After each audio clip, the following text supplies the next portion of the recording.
Sponsored by Howell Furniture. From 7 News, this is the Fox 29 Morning Show. Some Lake Charles residents still don't have their power back after a major electricity outage. We'll tell you how much longer they may have to be without heat. And a new law in Louisiana says the 10 Commandments must be displayed in classrooms. We'll hear how school districts in Southwest Louisiana are responding. And we have another cold day ahead for us, but rain chances are expected to pick up this afternoon. I've got your forecast coming up. Good morning. Welcome to the Fox 29 Morning Show on this Thursday, January 9th. It's 7 o'clock. I'm John Bridges. And I'm Rhonda Kitchens. Stopping our look at news this half hour. It's been a long, cold week for some residents at the Crescent Apartments on Country Club Road. The residents lost power Monday, and for several days, the lights would go on and off. At last word, there's one building still there without power. It's been off for about 72 hours. Throughout the days, residents have been getting updates from Entergy. Some residents say their food and medicine is spoiled due to no power. Now, Entergy says the equipment is under repair and it's owned by the apartment complex, so a private company is working on the repairs, not Entergy. The latest update says residents' power is expected to be on by 3 o'clock tomorrow afternoon. The apartment complex is not commenting. Airline staff found 2 bodies in the landing gear of a JetBlue plane earlier this week going from Jamaica to Fort Lauderdale. Just 2 weeks ago, a body was found in the same area of a plane that landed in Maui. KPLC's Devin DeStefano spoke to the executive director of Lake Charles Regional Airport about security protocols. Stowaways will often hide in the wheel wells of aircraft, but Executive Director of Lake Charles Regional Airport, Heath Allen, says it's extremely unlikely to happen here at this airport, but they do have security protocol put in place. Lake Charles, as in most airports, we have 24-hour security provided by the Calcasieu Parish Sheriff's Office. So, and then we have lots of cameras and different technology out there that helps with monitoring our aprons and aircraft that are parked on our apron. When the landing gear retracts, a person hiding inside the wheel well could be crushed. A stowaway would also have to contend with temperatures that are well below freezing and a lack of oxygen, all factors that could prove to be deadly. Pilots also take precautions before flying in a final security check. I can't really speak to what they're looking for, but I do know they do a walk around, and it would seem like, especially with some of these later cases, we had one prior to the new year, and then this one, maybe that's something that they'll pay more attention to when they look at. According to the FAA, there have been 128 cases of stowaways from 1947 to 2020, and more than 75% of those ended in death. In Lake Charles, Devin DeStefano, 7 News. More deadly fires in Louisiana. A man has died from injuries he received in a house fire in Shreveport Tuesday. Then an elderly man died in a Rapides Parish fire yesterday morning. That makes 8 total house fire deaths across Louisiana in just the last few days. There's been a guilty plea in a deadly Vernon Parish crash. The crash happened last February when a driver fled from New Llano police and crashed in Rose Pine. The collision took the life of Vernon Jackson of Rose Pine. Now the fleeing motorist has pleaded guilty to manslaughter. 25-year-old Mackenzie Penzino of St. Joseph, Missouri will face up to 40 years in prison when she's sentenced April 9th.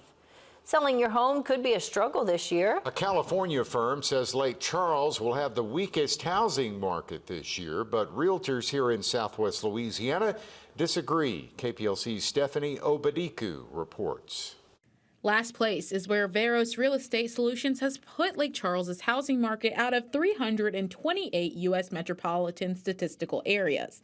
3 other Louisiana areas also made the list. The study is predicting a market slowdown in the area due to several factors, including increasing numbers of homes for sale, new construction, and rising insurance prices fueled by natural disasters. We spoke to the Southwest Louisiana Association of Realtors, and they disagree. They say that 2025 will be better than the last couple of years. We're starting to see the market actually improve compared to 2023.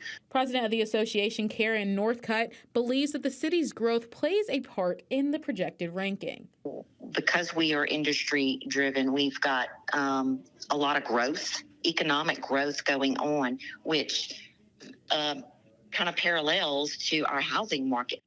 History, we kind of look on history to see our future. And I feel like the end of 23 to the end of 24, there was an uptick. Realtor Josh Forster says that Lake Charles's interest rate has gone down, so the market is picking up.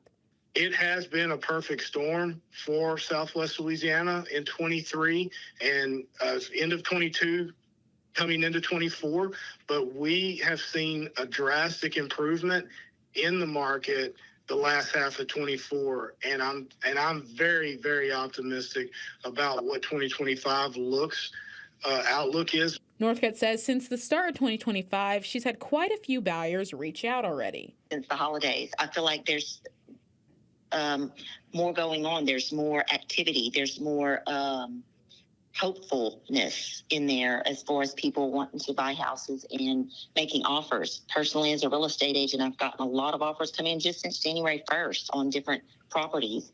They're both looking forward to this year's market. In Lake Charles, Stephanie Obadiku, 7 News. The association also says they are working with McNeese State University and the Chamber to fund a housing study here. They expect the results to be out by the end of this year.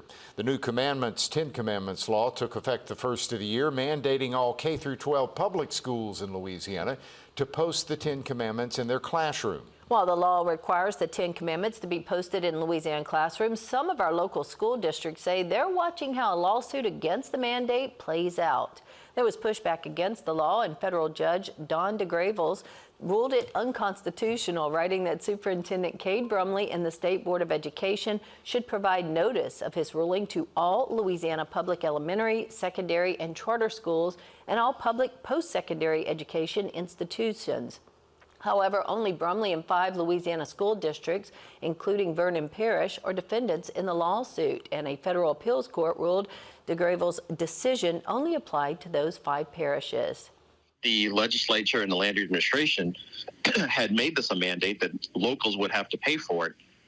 That would be a relatively easy case in terms of being able to say, like, no, you can't do this. So you have this sort of quasi-solution where they have to do it, but private funding has to be provided. If you recall, the law does not allow 10 Commandments posters to be printed using taxpayer dollars, so they must be donated. The next hearing on the matter is January 23rd before the 5th Circuit Court of Appeals. With winter temperatures taking hold of Louisiana, the Department of Wildlife and Fisheries warns of possible fish kills. It may take a while to notice since evidence can take up to a week or more to show up. Common species affected include sand sea trout, white trout, red drum, black drum, spotted sea trout. Inland fisheries are not expected to see severe impacts to freshwater fish. Well, they see things almost every day that we never see. And it can take a huge toll on the mental health of first responders. We'll tell you about a group that's aiming to help next. And meteorologist Joseph Ank will have a look at our forecast. It is 7:08, 38 degrees in Jennings.